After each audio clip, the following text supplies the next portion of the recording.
Arizona beats Oregon, and now there is a massive, massive showdown with the face of college basketball.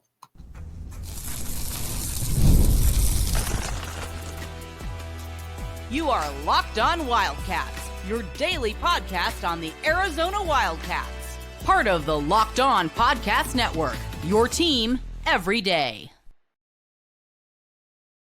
Thanks for keeping it locked on Wildcats and making this your first listen of the day. I am your host, Mike Luke. This show is brought to you today by Gametime. Download the Gametime app, create an account, and use code LOCKEDONCollege for $20 off your first purchase. A massive, massive win for the University of Arizona against Oregon. As a matter of fact, I think you could argue that this was maybe Tommy Lloyd's biggest win of his career at the U of A, and it showed everything that the U of A has not necessarily shown in the past. And a first part of it was the stick-to-itiveness. Arizona gets down, 21-4.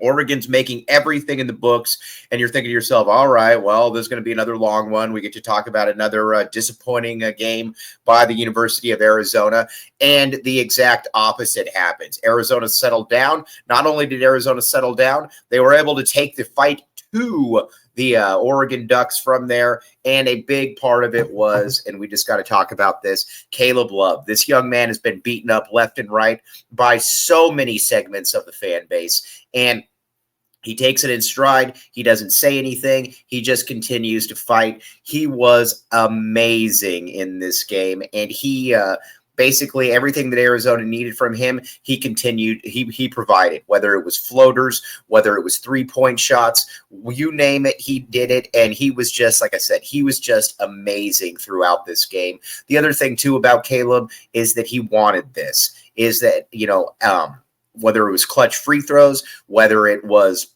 saying, all right, give me the ball, and doing pick and rolls throughout the game, he was the man. And this is why you brought him in. You needed Caleb Love to be the best player on your team, and Caleb Love was exactly that. He was the best player on the University of Arizona Wildcats. He was the best player in this game. We said before the game that your best players have to play the best in those spots. Caleb Love did exactly that, and I think it was fitting that he made those free throws down the stretch to be able to ice the game away. He did, like I said, he did what he needed to do to be able to win this, and he was about as good. He was about as good as it comes for the University of Arizona. Just a huge, huge performance. And if you said that he took over in the first half, I think the guy that you have to say, or in the second half, the guy that you have to say kept Arizona in the first half was Awaka. Tobe Awaka, from getting rebounds, finishing around the hoop, basically pushing Nate Biddle out so that he couldn't score in the manner in which he is generally accustomed to. Both those guys did exactly what they needed to do, and it was a team effort there, and those two guys absolutely stuck out. And there was a variety of different fronts, but the big kudos to also to Tommy Lloyd. There were some things throughout this game that didn't make a ton of sense, but and we're going to talk about this throughout the show. The thing that he did that he made a ton of sense, though, down the stretch was fouling. We're going to get to that. We're going to talk about KJ Lewis. We're going to talk about ADO. We're going to get a Duke look ahead. But we had to start out here. That intro had to be Caleb Love. That intro had to be him. And because, again, he just totally deserved it. Then now we got to talk a little bit about Tommy Lloyd. I didn't like some of the decisions that he made early on. Arizona got out to a 21-4 lead, or excuse me, a deficit. And a big part of that was your best players weren't in there and you weren't calling timeouts. Now, again, I get you're trying to get to the under 16 timeout. The problem is that you don't want to put yourself in that situation. But again, whatever happens there. And Arizona, I think, has to be very, very, very excited with the outcome of that. Now, the other guy too, ADO, man. ADO was absolutely amazing with those 4 free throws. And what's amazing, sometimes you get guys that want those free throws at the end. Arizona had to be able to put the game away, icing in that game, and ADO did exactly that. He stepped up to the free throw line, and you could tell that he wanted those free throws. A lot of times there's guys that say, oh, well, I want the shot. I want that, this or that, but they don't really want the shot. ADO wanted that. And Tommy Lloyd did a masterful job at the end of substituting. I love fouling up three. When you get there's way too many times where I see teams that are going to get beat by the three. I love fouling, and Tommy Lloyd, they did exactly that. I thought he performed that beautifully by bringing in ADO, by bringing in Tobe Awaka to get some rebounds. And they were able to salt the victory away. A lot of times people are beating up Tommy Lloyd for his end of game coaching decisions and what he did do, what he didn't do, whatever the case may be. Well, on this one, you can't really dispute anything. He played the long run. He played the game down the stretch, and Arizona was much, much better off for it. Just like I said, just got to give a massive tip of the cap to the guys here, because this was a huge, huge gutty performance where they really gritted this one out. Now, there's another guy too that I think embodied what Arizona did in this game. And he was, I think, a wild card going in, and he totally showed everybody what the new deal is.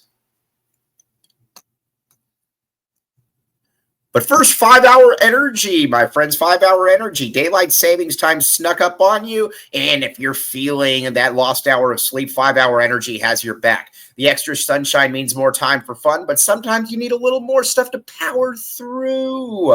Now, exactly, whether you're staying up late watching the NCAA tournament, squeezing in a round of golf after work, or just trying to keep up with your busy day, 5-hour energy gives you that quick, refreshing little pick-me-up.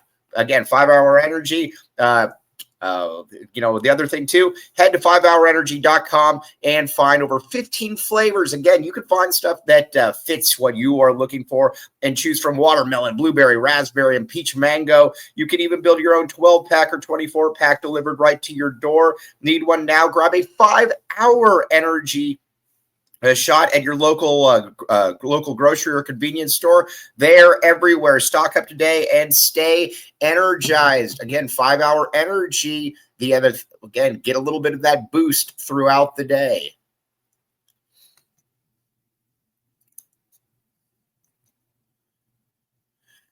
Thanks for keeping it locked on Wildcats and making this your first listen of the day. I am your host, Mike Luke. All right, now we got to talk a little KJ Lewis. Arizona won this game because defensively it came to play. The Wildcats just delivered, like I said, a stellar performance, and it's because they came to play, and KJ Lewis was a big reason why.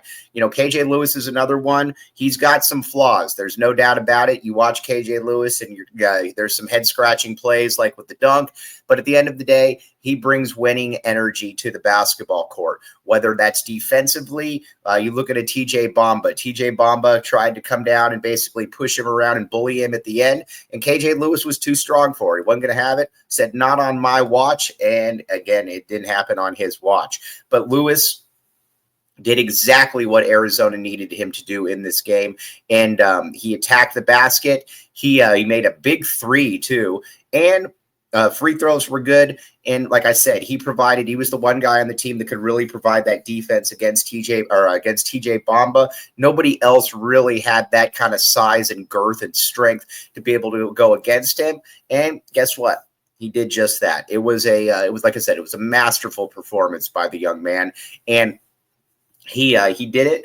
He did it. Like I said, he came off the bench all season, continued to show people what he could do, and he was ready when his number was called. Everybody performed in this game. I've also got to give Tommy Lloyd a lot of credit too, because this was not a Trey Townsend game. March Trey has been really, really good for Arizona. He's won them some games, you could almost argue, by himself. But at the same time, he was overmatched athletically in this game. This was not going to be a Trey Townsend game with Brandon Angel, with Kwame Evans, with Nate Biddle. It was a Tobe Awaka game, and Henry Vasar didn't even play very well, but he was still a matchup because he was able to give some size to be able to go against Duke and to be able to defend what Duke wanted to do.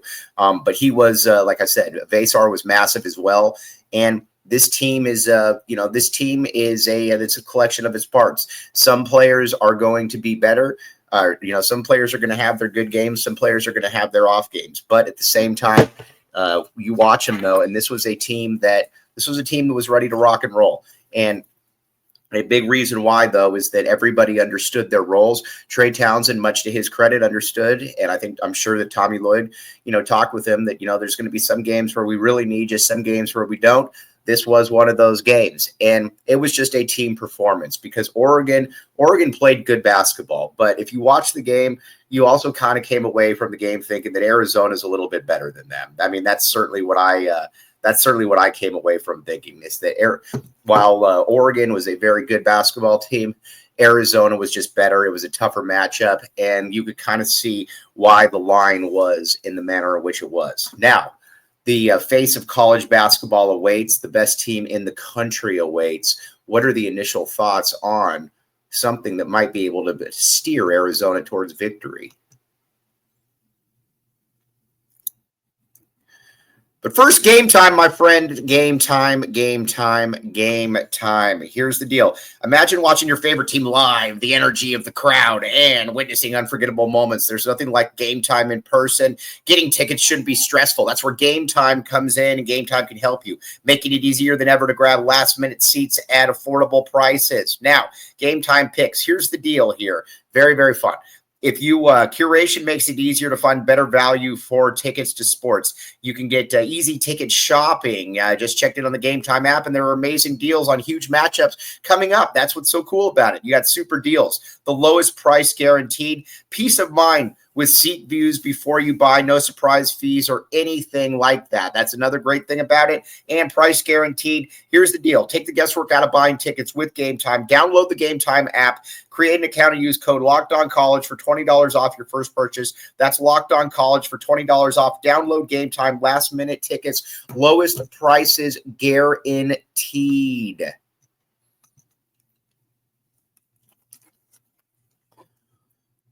Thanks for keeping it locked on Wildcats and making this your first listen of the day. I am your host, Mike Luke. All right, now looking ahead to Arizona Duke. Arizona Duke. Duke is the best team in. Duke's the best team in college basketball. I think my biggest concern with them was Cooper Flagg, and if Cooper Flagg was healthy, they were going to be a very, very difficult team for anybody to beat. He appears to be healthy. Now, this team came into McHale and beat the Wildcats earlier this season, and it was just kind of a mismatch. They were too big across the board. They were too talented, and you look at it up front. They got the monster big man who just blocks shots. Arizona needs to try to get him in foul trouble in any way, shape, or form. You obviously got Cooper Flagg. Tyrese Proctor is coming off a 7-for-8 game. It really is kind of a perfectly assembled team in that they're solid at all parts. They got guys that can make shots. And like I said, it's a team that you watch them and you can just kind of see that, yeah, that's what a championship team looks like. The one thing that they do have that Arizona's got going for it that they don't, though, is that Duke also plays in a conference where they haven't been tested in about 2 months. Now, you could say that Duke's just better than everybody else, and I'm not sure that I would necessarily disagree with that. But Duke is also the squad that when you haven't played a team in a while, that kind of comes down to it. Arizona fans know that one all too well, that if you don't play good teams, sooner or later, that also kind of comes back on you. And I think Arizona's got that going for them. Arizona's also a significantly better team than it was at the beginning of the season. Henry Vasar is a massive improvement in the front court. Krivas just wasn't that at that time. You could also make the case that all these players are better. And Caleb Love, Caleb Love's 5-4 in his career against Duke. Caleb Love has had great games against Duke, and Caleb Love now is he's playing his best ball of his Arizona career, and so that's something you got to keep in mind. Now, but he's going to have to continue that going, and I don't think that there's any reason to believe that he can't continue to keep that going. But like I said, this is going to be a massive game, but I think this is a game that the University of Arizona can win. The University of Arizona can win this game, then I think that you really start to feel good about what that next potential is for those Wildcats. But we're going to talk about that all throughout the week. We're going to talk about what possible roster lineups and everything look like, but just a massive win for Arizona. They are in the Sweet 16, and we're going to be back with you talking about everything that's going on here. But as always, very much appreciate you keeping Locked On Wildcats your first listen of the day. I'm your host, Mike Luke. Bear down, back the A, locked on your team every day.